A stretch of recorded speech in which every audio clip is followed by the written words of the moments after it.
Hi guys, welcome to my channel. Why not? Today we have a very special guest, Rogner.Park. Welcome, Thanks Rogner, for to having Why me. Not. Thank Thank you. you.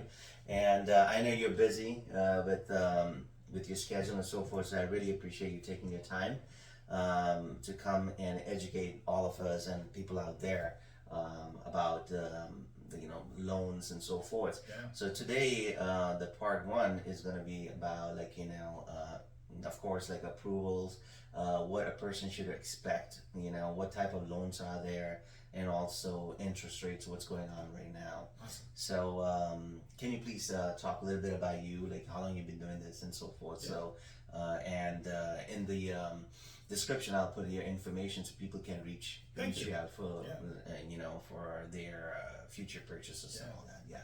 Yeah. Well, unfortunately, I'm not that busy. Yeah. Inventory's a little bit lower. Okay. I wish things were a little bit hotter, but no, it's a pleasure. So thank you. Yeah, just a little bit about myself. I've been in the industry for about a little over 10 years now. Awesome. I started at a large major bank in the private mortgage banking sector, kind of working with a lot of more your quote unquote affluent clientele. Okay. But my background previous to that, I was a commercial loan officer for 3 years. And then prior to that, I was, I have an accounting degree. I was aspiring to be a CPA. Didn't quite work out for me. I guess I had a little bit more personality than I thought. So no, you still do. Yeah. So so that background with accounting, CPA, work, learning or knowing how to read tax returns, doing spreads, cash flows, definitely in my work and my experience as a commercial loan officer definitely helps me bring a lot of experience and knowledge to residential lending. Yeah. Awesome, because people I work with around here, like the manager and Leilani, and the other ones, Evelyn, and everyone down here, they love working with you. And there's a reason why. Thank you. Because you're a straight shooter. Yep. So you say if the loan will go through or not, you will not BS the clients or anything like that. And which I love about you that. And you always give time to everybody. And I know it's tough to give time to everybody and so forth, but thank you for being there for us down here. Of course. Yeah. Now the approval, going back to this approval, what a client, let's just say, who's interested in, who's ready, who has saved up some money and so forth, is ready to buy. It's a first-time buyer, right? And I know there are programs out there, and there are some far-fetched programs that people think it's easy to get and so forth, and that's how a lot of people grab them like a salesy, right? So can you please tell the audiences, how do you actually, what do you look for approval, like solid approval? Yeah. So as the saying goes, right, mortgage isn't rocket science, right? We don't need a secondary degree or it sure is not like studying for the bar or the CPA for that matter. So when you have something so simple,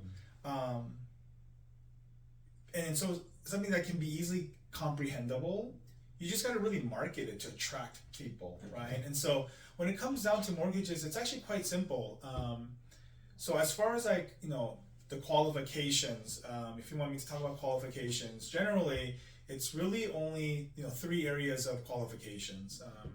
One, it's through running a credit report. We need to know what kind of FICO score we're dealing with, the buyer, and through that credit report, not only do we obtain the FICO score, but we'll get to see all their debt obligations, and then it's really a matter of there's this formula. It's called the DTI ratio.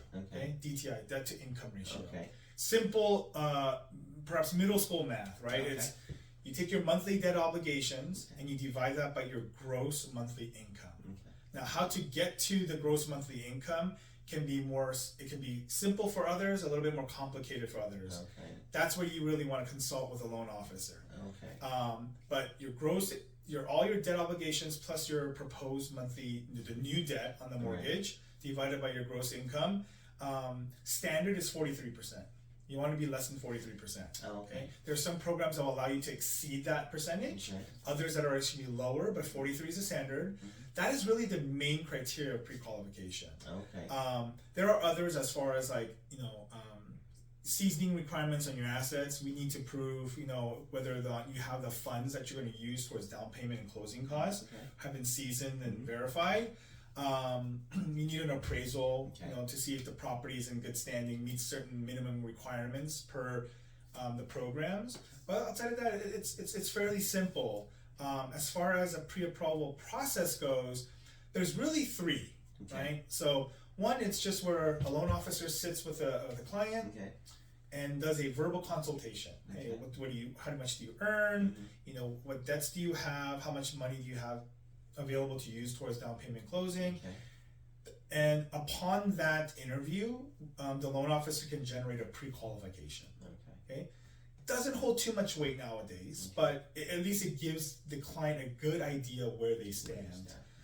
The second option is to submit an application and have your credit ran, at least your credit, to verify your FICO score and the debts. Income can just be done verbally or with documentation, but that way, once you have an application, you can run what's called DU. DU is acronym for Desktop Underwriter, and that is the Fannie Mae Freddie Mac.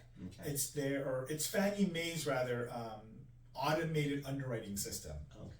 Generally, this is widely accepted in the marketplace. Really, you're showing a few things. You're showing good faith that the client actually applied for a loan with a mortgage company. And then two, it gives an idea to the listing agent or the seller, whoever's reviewing it, and even potentially the selling agent, how much that client qualifies for. Okay, so that's a pre-approval. And then the third thing, and this is where I really strongly recommend, and I probably about 99% of my clients, I'll take them this far as to submit a full package. Where they'll fill out the application, we'll run the credit, we'll run DU. They'll provide supporting documentation, so tax returns, W-2s, pay stubs, bank statements, driver's license, and all that. And I'll take that package and I'll submit it to an underwriter for a full review, a full credit underwrite. That way, when the underwriter decisions that file, I then can present to the client, you have a fully underwritten pre-approval. It's really as good as cash.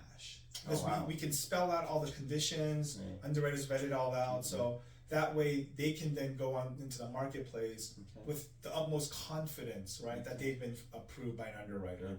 So those are your three types of the pre-approvals, pre-qualification. But yeah, and as far as like what it entails, again, it's really primarily revolved around how much you have in assets, your income, and your debt, and your FICO score. In short, really. I told you it's not rocket science, right?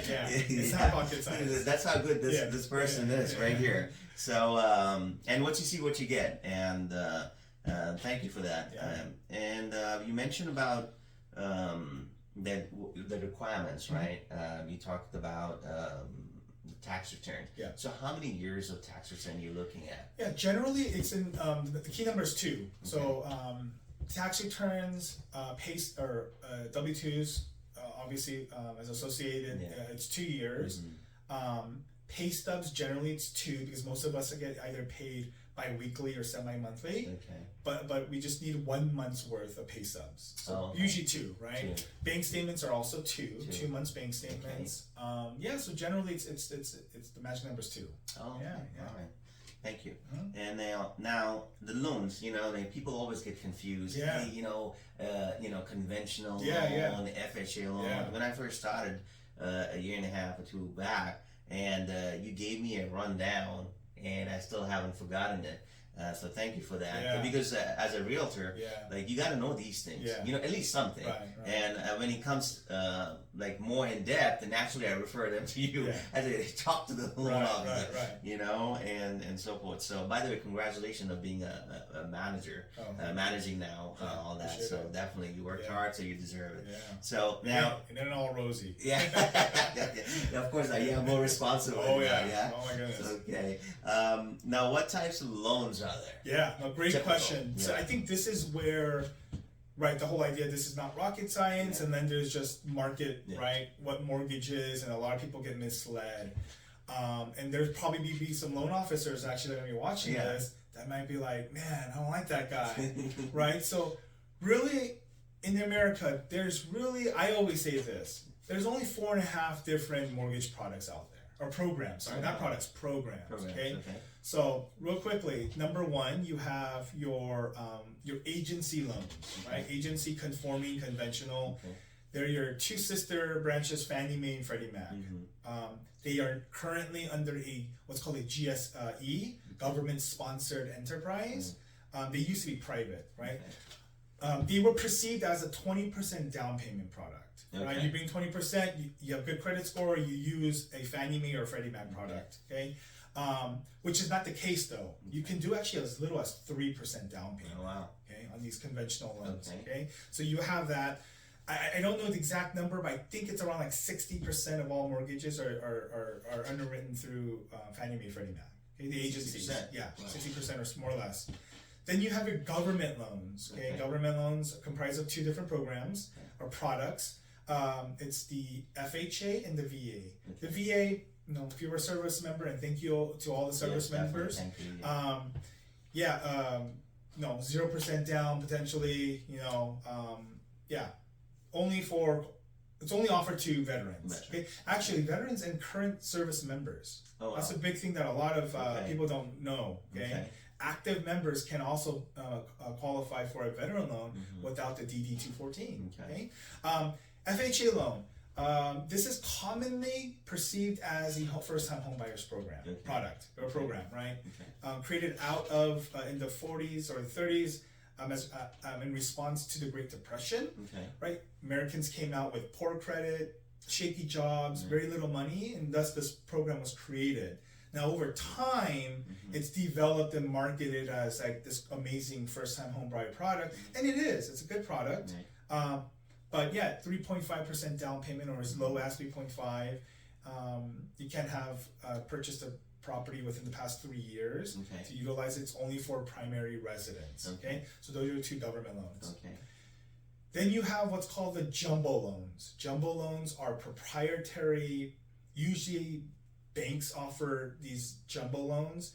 They're loans that you obtain if you need a loan amount that's greater or that exceeds the county limits. So every county has different loan limits. The national loan limit right now is $647,000 and some change. If that county loan limit is $647,000, you need a $700,000 loan. You go with the jumbo loan. In Los Angeles and Orange County, because it's high cost living area, the loan amounts, conventional loan amounts, are limited at $970. They're called high balance loans. If you need a loan that exceeds that $970, then you'll need to get a jumbo loan. Jumbo loans are they're a little bit tighter in restrictions. They need reserve requirements. That DTI at 43, many times it's actually less, so you could qualify for less, right? So it's just a little bit more restrictive. But those are jumbo loans, right? So think of jumbo loans as your multi-million-dollar loans, $1 million and up. The fourth category is, so those first three, conventional, Govy, and jumbo, all follow under the umbrella of qualified mortgage. Qualified mortgage meaning full documentation, tax returns, pay stubs, W-2s, bank statements, the whole 9 yards. Then you have the sector called, type of loan called a non-QM loan. Fastest rising type of loan product out in America. Right? It's not your no income, or stated income rather, income products. These are not what we had prior to the market crash. These are just alternative methods of qualifying a client. Can you give me an example? One quick example. You have a manufacturing owner, and their incorporation on their taxes, they claim $10 million of gross income. But when they get back down to the middle at the very end, it reflects, $100,000 of net income, right? And this individual wants to buy a $2 million home. They're not going to qualify, right? So the alternative with non-QM allows them to look at, instead of looking at traditional ways of income, the tax returns and W-2s, there's there's different types of non-QM products. Okay. One of them, the more popular one, would be the bank statement product. Okay. Where so how much is going in exactly the bank? Okay. they're looking at your deposits of the business as opposed to looking at the cash flow that's presented on a tax return. Nice. Right? And bank statements you can't lie unless you're hiding money or something. You got to make the deposits as a business. So the business then the bank statements will show us or we'll be able to derive a qualified income based on deposits.